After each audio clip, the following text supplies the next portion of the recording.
नमस्कार दोस्तों, mid cap weekly chart analysis की एक और वीडियो में आपका स्वागत है। मिड कैप वीकली चार्ट पे यदि हम मिड कैप को देखते हैं तो मिड कैप यहाँ पे 8600 से कंटिन्यूस ऊपर की तरफ जा रहा है और यहाँ पे मिड कैप के लिए वीकली चार्ट पे 10200 के पास यहाँ पे 10200 के पास यहाँ पे एक सपोर्ट बनी हुई है और यहाँ पे 10700 के पास यहाँ पे 10700 के पास यहाँ पे एक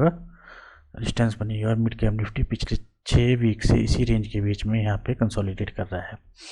दोस्तों, मिड कैप निफ्टी को वीकली चार्ट पे यदि बैंक साइड की तरफ हम देखें तो यहाँ पे 10700 के पास यहाँ पे जो है एक रेजिस्टेंस बनी हुई है और जब भी मिड कैप निफ्टी 10700 के लेवल के ऊपर यहाँ पे कंसोलिडेट करना शुरू करेगा और बैंक साइड की तरफ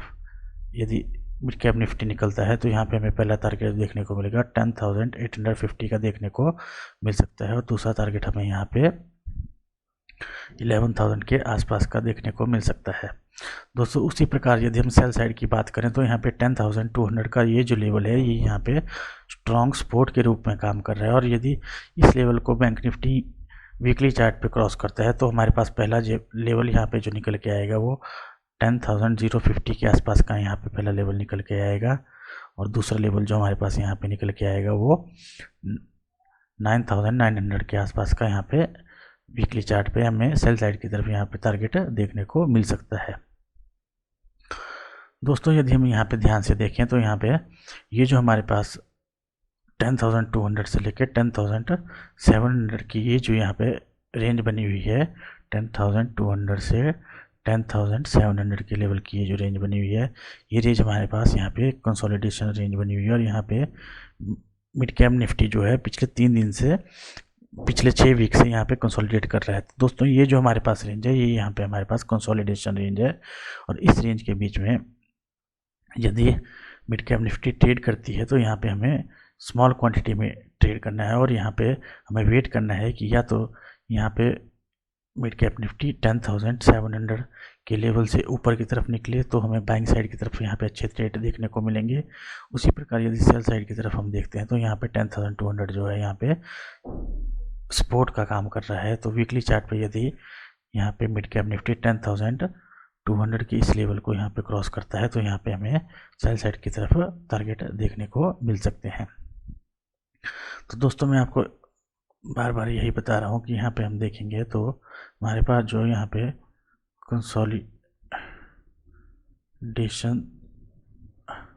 जोन जो हमारे पास यहाँ पे बनी हुई है वो हमारे पास 10200 से 10700 के बीच में यहाँ पे इस रेंज के बीच में बनी है और ये हमारे पास नो ट्रेडिंग जोन है। ये हमारे पास नो ट्रेडिंग जोन है और यदि हमें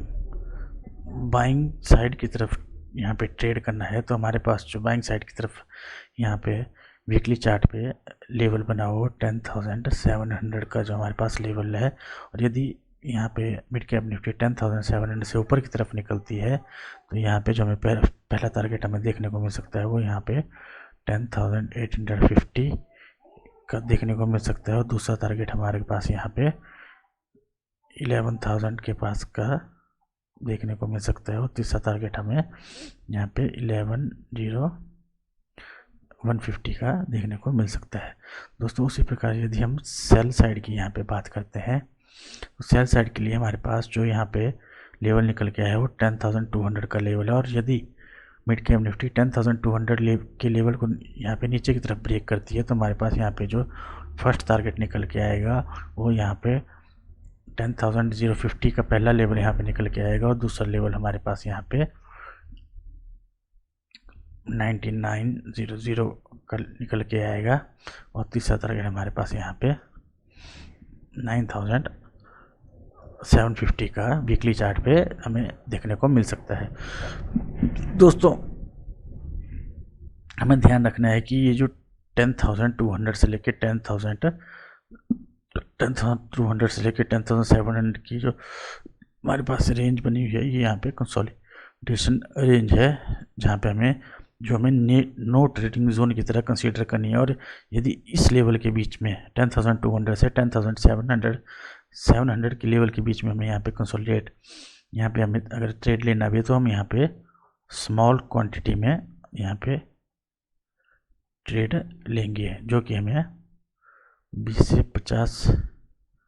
क्वांटिटी के बीच में ही यहाँ पे ट्रेड लेना है। और हमें वेट करना है कि यदि बाइंग साइड की तरफ जो है यहाँ पे 10,700 का लेवल है, उसे यदि मिड कैप निफ्टी यहाँ पे क्रॉस करती है तो हमें बाइंग साइड की तरफ अच्छे टारगेट देखने को मिल सकते हैं। उसी प्रकार यदि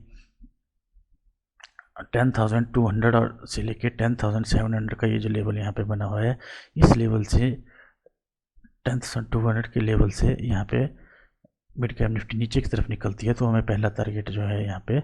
10,050, सेकेंड टारगेट 9,900 और थर्ड टारगेट 9,750 के बीच में यहाँ पे देखने को मिल सकता है। तो दोस्तों ध्यान बना के रखिएगा। और यहाँ पे 10,200 से 10,700 का लेवल है, इस लेवल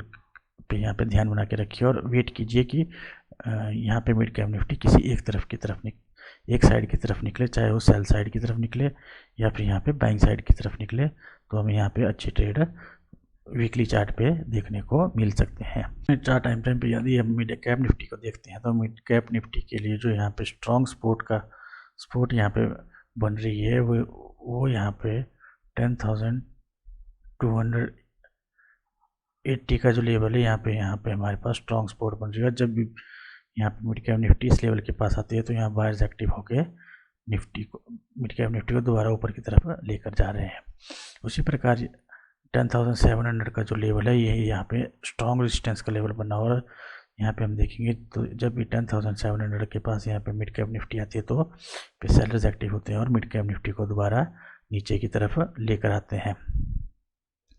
तो दोस्तों मंडे के सेशन के लिए हमारे पास जो यहाँ पे लेवल है वो यहाँ पे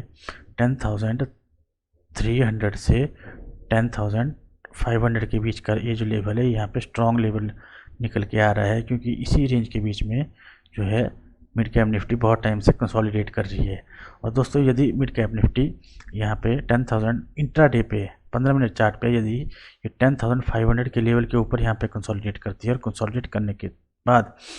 10,500 के लेवल के ऊपर कंसोलिडेट करने के बाद यदि ऊपर की तरफ निकलती है तो हमें पहला टारगेट जो है यहाँ पे 10,600 के लेवल का देखने को मिल सकता है और दूसरा टारगेट हमें यहाँ पे 10,700 के लेवल का देखने को मिल सकता है। दोस्तों ध्यान रखिएगा ये जो 10,700 का लेवल है ये वीकली चार्ट पे अभी यहाँ पे स्ट्रॉन्ग रेजिस्टेंस का काम कर रहा है, तो इस लेवल के पास आसपास ध्यान बना के रखिएगा। और इस लेवल के ऊपर यदि इस लेवल के आसपास यदि यहाँ पे मिड कैप निफ्टी आती है तो हमें यहाँ पे वेट करना है कि मिड कैप निफ्टी 10,700 लेवल के ऊपर 1 या 2 दिन यहाँ पे बिताए और फिर ऊपर की तरफ निकले, तो यहाँ पे हमें बाइंग साइड की तरफ एग्रेसिव बाइंग देखने को मिल सकती है। उसी प्रकार दोस्तों सेल साइड की तरफ हमारे पास इंट्राडे में यहाँ पे 10,300 का ये जो लेवल है, इस लेवल के पास यदि यहाँ पे मिड कैप निफ्टी इस लेवल से नीचे निकलती है और इस लेवल के पास यहाँ पे कंसोलिडेट करती है और कंसोलिडेट करने के बाद नीचे की तरफ आती है तो हमारे पहला लेवल जो है यहाँ 10,280 का देखने को मिल सकता है।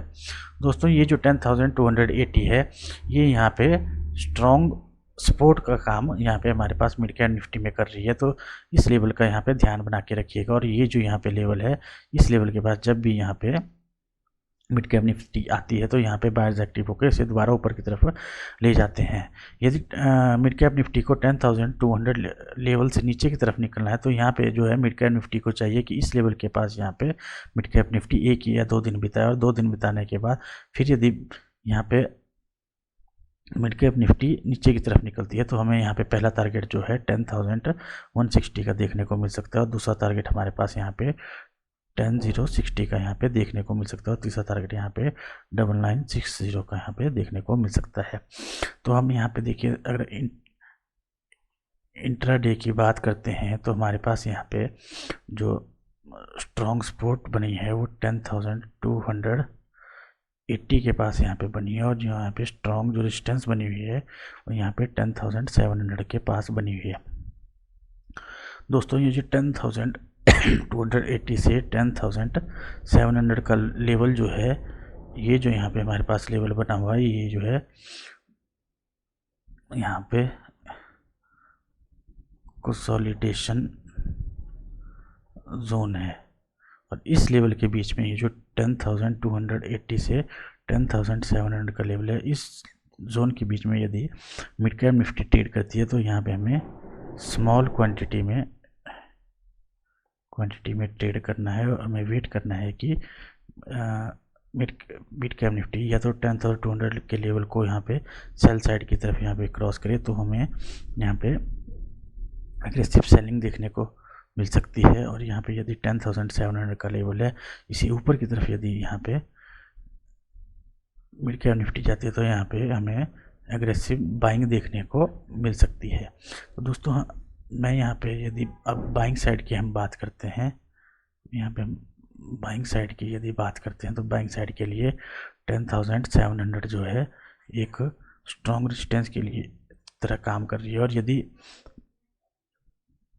बैंक निफ्टी 10,700 के लेवल को ऊपर की तरफ क्रॉस करती है तो उसके बाद हमें यहाँ पे एग्रेसिव बाइंग देखने को मिल सकती है। उसी प्रकार सेल साइड की तरफ यहाँ पे जो है 10,200 का लेवल 280 का जो स्ट्रॉन्ग सपोर्ट के रूप में यहाँ पे काम कर रहा है। और यदि मिड कैप निफ्टी यहाँ पे 10,280 का जो लेवल है इसे सेल साइड की तरफ क्रॉस करती है तो हमें एग्रेसिव सेलिंग देखने को मिल सकती है। तो दोस्तों इंट्राडे पे हमारे पास जो यहाँ पे 15 मिनट